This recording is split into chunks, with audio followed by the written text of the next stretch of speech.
And then he says, thou believest that there is one God, thou do well. The devils also believe and tremble.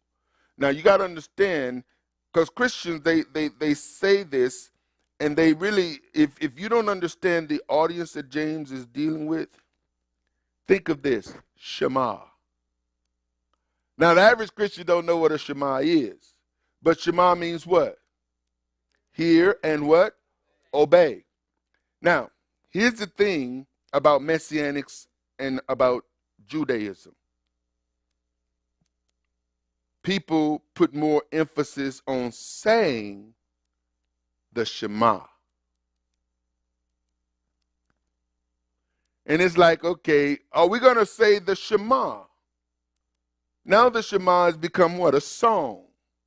It's become a collection of scriptures that is put together in some kind of poetic form that has taken on the title, the Shema. And you got to say it in Hebrew to do it right. Now, when you look for the Shema, you will see it is a collection of scriptures that have been cut and pasted together. When Shema is hear and obey. So we shouldn't be so much focused on the saying the Shema as much as we should be on Shema-ing.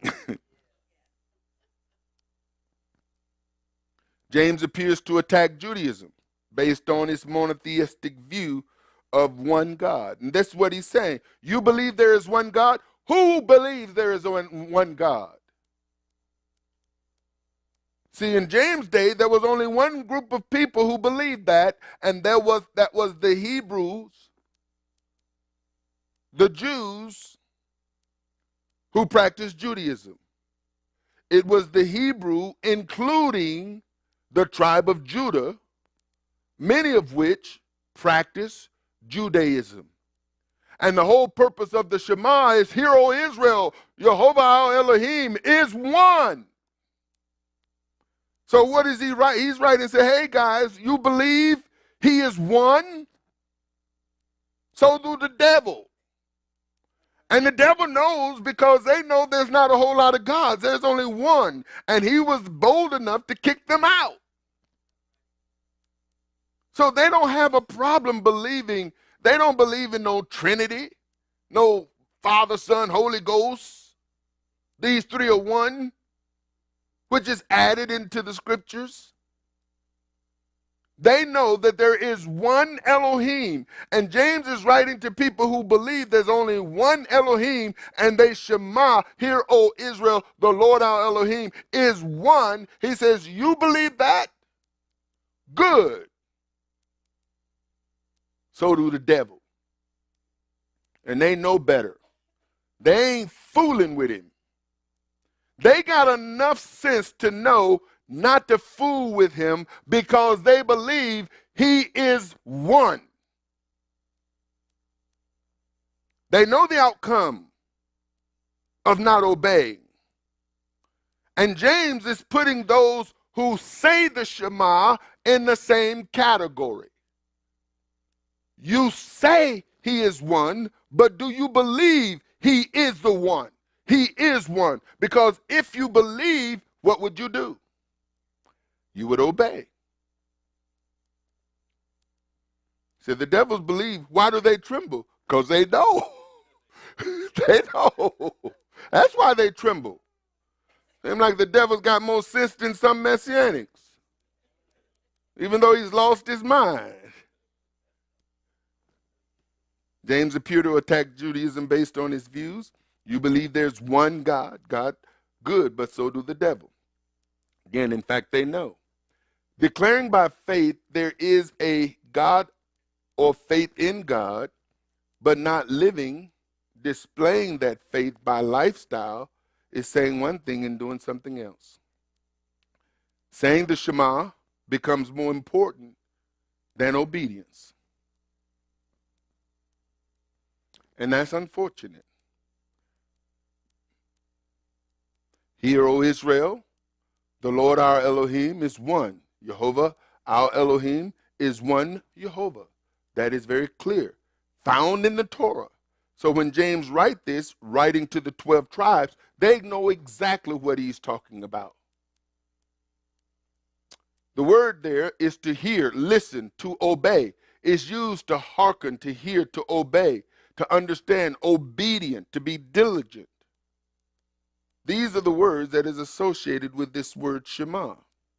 Yeshua gives an illustration of a man with 2 sons. He says, but what think ye?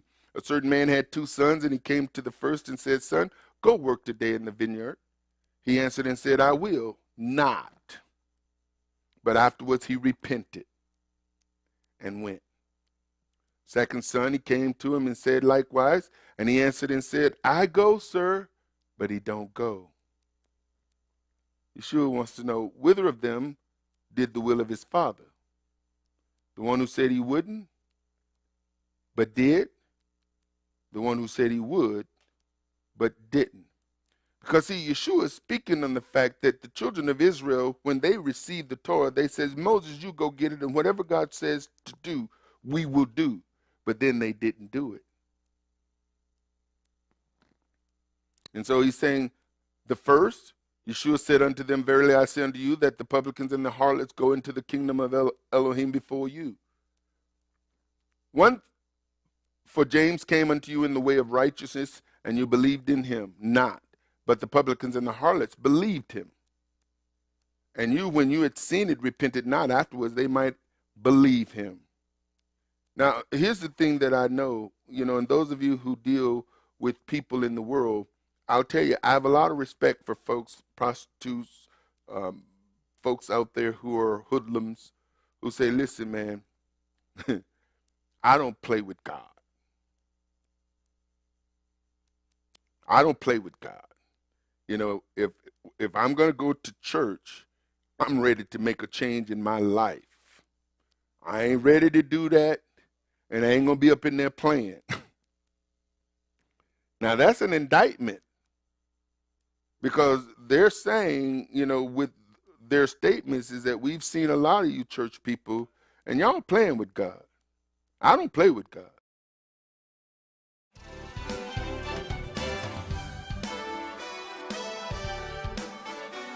For more information, visit www.arthurbaileyministries.com or call 888-899-1479.